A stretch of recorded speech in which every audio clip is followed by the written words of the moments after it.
నమస్కారం. హైదరాబాద్ నుంచి 1-2 రోజుల్లో వెళ్ళి తిరిగి రాగల అందమైన పర్యాటక ప్రాంతం ఏదైనా ఉంది అంటే అది సోమశిల. నల్లమల అటవీ ప్రాంతంలో 2 కొండల నడుమ కృష్ణమ్మ పరవళ్లు తొక్కుతుంటే తిలకించి పులకించిపోకుండా ఉండలేరు. పచ్చని పొలాల మధ్య కృష్ణానది బ్యాక్ వాటర్తో పర్యాటకులను ఎంతగానో ఆకట్టుకుంటుంది ఈ ప్రాంతం. నాగర్ కర్నూల్ జిల్లా కొల్లాపూర్ సమీపంలో ఉన్న ఈ ప్రాంతం హైదరాబాద్కి జస్ట్ 200 కిలోమీటర్ల దూరంలోనే ఉంది.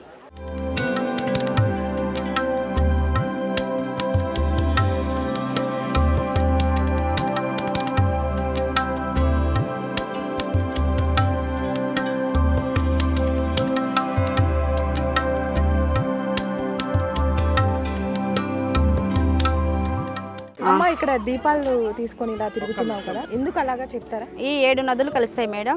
7 నదులు అంటే కృష్ణ, తుంగ, భద్ర, వేణి, మల్పహారిణి, భీమరతి, బౌనాసి. అంటే ఇవి ఎక్కడి నుంచి వస్తాయంటే మనకు ఆల్మట్టి, సుంకేసుల, జూరాల నుంచి వస్తాయి మేడం. ఆ జూరాల నుంచి మనకు శ్రీశైలం, ఇది బ్యాక్ వాటర్ మేడం.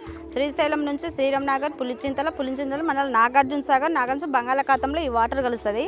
ఇది సప్తనదుల సంగమేశ్వరం అంటారు. ఇక్కడ 12 ద్వాదశ జ్యోతిర్లింగాలు ఉన్నారు. ఈ పాపికొండలలాగా కనిపిస్తాయని పాపికొండలు అంటారు, మీకు తెలుసు కదా అక్కడ.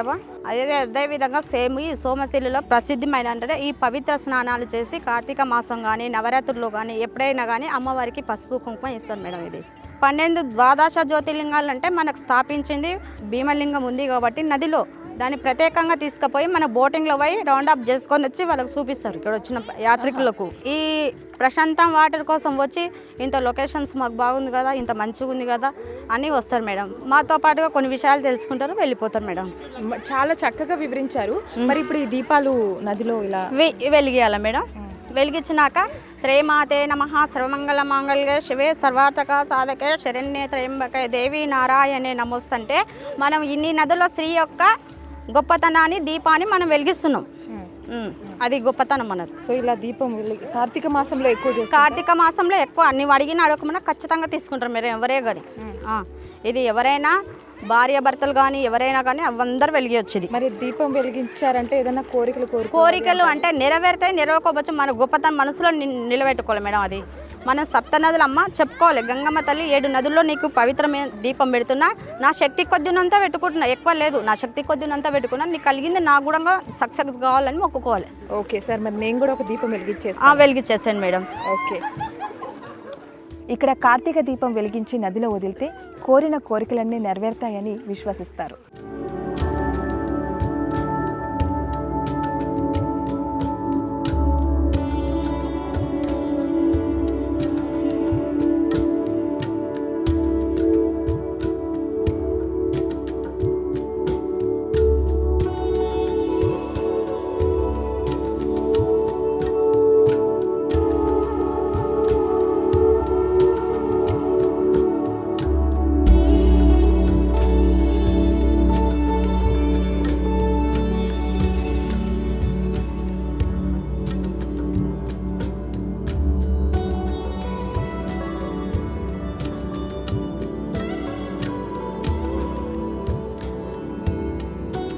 కార్తీక మాసం, శరన్నవరాత్రులు, తొలి ఏకాదశి, శివరాత్రి లాంటి పవిత్ర పర్వదినాలలో శివనామ స్మరణాలు ఈ నల్లమల ప్రాంతమంతా మారుమోగిపోతాయి. కృష్ణ, తుంగ, భద్ర, వేణి, మలబహారిణి, భీమరతి, భవనాసి ఈ 7 నదులు కలిసే కృష్ణ బ్యాక్ వాటర్ ప్రాంతం ఇది.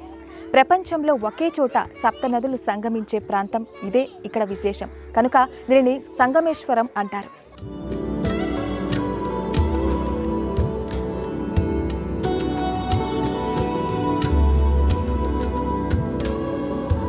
ఇక్కడ ఒక ప్రత్యేక ఆలయం ఉంది. అదే శ్రీ లలిత సోమేశ్వర ఆలయం. ఆ ఆలయ విశేషాలు అక్కడికే వెళ్ళి తెలుసుకుందాం రండి.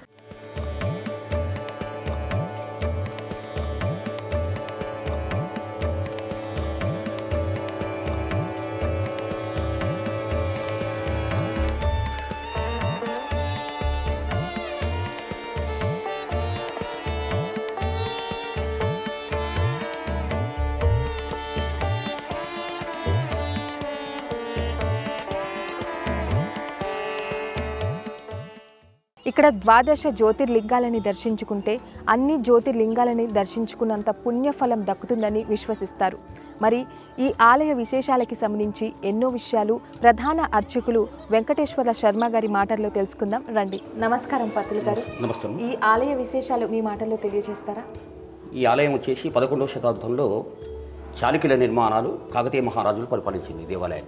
అసలు ఈ దేవాలయం ఎట్లా ఏర్పడ్డది? మనకు కావాల్సింది రంజరచెడి పాండవుల్ హరివంజకులైని వికటా విధినేమందున్ కుంజరయోధంబు దోమ కుత్తుకొచ్చన్.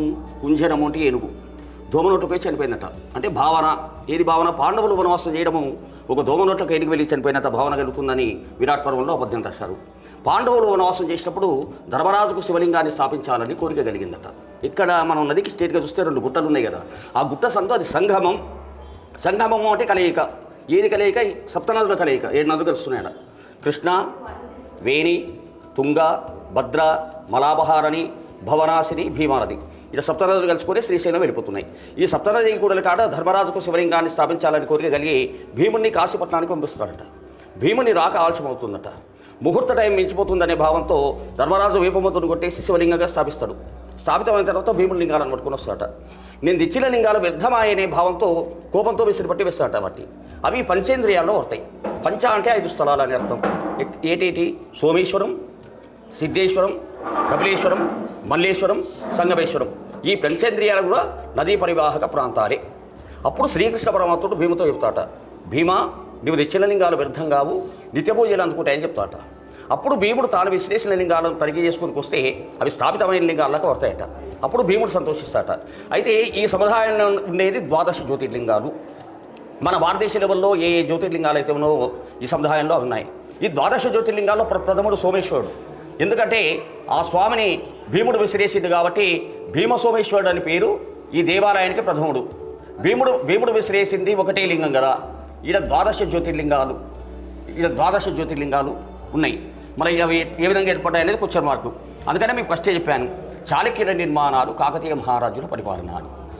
ఒక సామాన్యుడు శ్రీశైలం పొగొడతాడు. అదే ఒక సామాన్యుడు హిమాలయ పర్వతాలు పోలేడు, కేదారేశ్వరుని దర్శనం చేసుకోలేడు. అదే ఒక సామాన్యుడు కాశీ పోలేడు, విశ్వనాథుని దర్శనం చేసుకోలేడు. ఒక సామాన్యుని దర్శనార్థం నిర్మించిన 12 జ్యోతిర్లింగాల ప్రతిరూపాలు కాకతీయ పీరియడ్లో. అయితే వాళ్ళకి ఆ తాట ఎందుకు తట్టింది? ఇలా 12 జ్యోతిర్లింగాలు ఏర్పాటు చేయాల్సినంత ఆవశ్యకత ఎందుకు ఏర్పడ్డదంటే వాళ్ళకి స్వయంభూ లింగాలు 4 లభ్యమైనట. స్వయంభూ అనేవరకు ఏంటంటే ఒక మనిషి కానీ ఒక యంత్రం కానీ తయారు చేసినది కాదు. భగవత్ సంకల్పంతో వాటంతటా అవే వెలిసినవంటే స్వయంభూలు అంటారు. ఈ సముదాయంలో అవి 4 ఉన్నాయి. ఎటువంటి అంటే ఓంకారేశ్వరుడు, కాశీ విశ్వనాథుడు, నాగేశ్వరుడు, కేదారేశ్వరుడు. ఈ 4 స్వయంభూ లింగాలు వాళ్ళకి లభ్యం కాబట్టి 12 జ్యోతిర్లింగాలు ఏర్పడతారని చేసి 12 జ్యోతిర్లింగాలను ఏర్పాటు చేశారు. తర్వాత వచ్చేసి బ్రహ్మ, విష్ణు, మహేశ్వరులు. శివుని కూడా శక్తినిచ్చిన పరమపావని. మాణిక్య వీణాం ముహలాలయంతీం మధాలసా మంజుల వాగ్విలాసాం మహేంద్ర నీలజ్యుతి కోమలాంగీ మాతాన్న కన్యాం మనసా స్మరామి. చతుర్భుజే చంద్రకళావతంతే కుజోర్నతే కుంకుమ రాగశోరి పూండ్రేక్షు పాశాంకుశ పుష్పబాణహస్తే నమస్తే నమస్తే జగదేకమాతః. ఘనమైన తల్లి అమ్మవారు లలితాదేవి. అమ్మవారు ముందర శ్రీచక్రం. మన చిన్నప్పటి నుంచి కిల్లో ఈ రోజు వరకు కూడా శివుని భార్య ఎవరు అంటే పార్వతీదేవి అంటాం. మళ్ళీ ఇక్కడ శివుడు ఉన్న కాడ పార్వతి లేకుండా లలితాదేవి ఉంది. ఈమె ఎవరు అనేది తెలుగునోడు కూర్చోరు. లలిత అంటే త్రిశక్తి స్వరూపిణి. త్రి అంటే ముగ్గురు ఇమిడి ఉన్నారని భావన. లక్ష్మీదేవి, సరస్వతీదేవి, పార్వతీదేవి. ఈ ముగ్గురు ప్రతిరూపమే లలితాదేవి, అమ్మవారి ముందర శ్రీచక్రం. అయితే చాళుక్యుల నిర్మాణాలు ఇక్కడ కాదమ్మా, ఈ ఊరు కానీ దేవాలయం కానీ 1/2 కిలోమీటర్ కిందికి ఉన్నాయి. ఎప్పుడైతే శ్రీశైలం డ్యామ్ కట్టిండ్రో ఈ నీటి ముప్పునకు గురి కాబట్టది ఈ దేవాలయం. 1.5 years వాటర్లోనే ఉన్నది. దీన్ని పురావస్తు శాఖ వాళ్ళు టేకప్ చేస్తూ రీఎస్టాబ్లిషన్ చేసిండ్రు 1979లో. అన్ని చాళుక్యులే కాకతీయులే ఎక్సెప్ట్ ఇక్కడికి వచ్చినాక ఒక పారిశుద్ధ మండలి మార్చింది అంతే.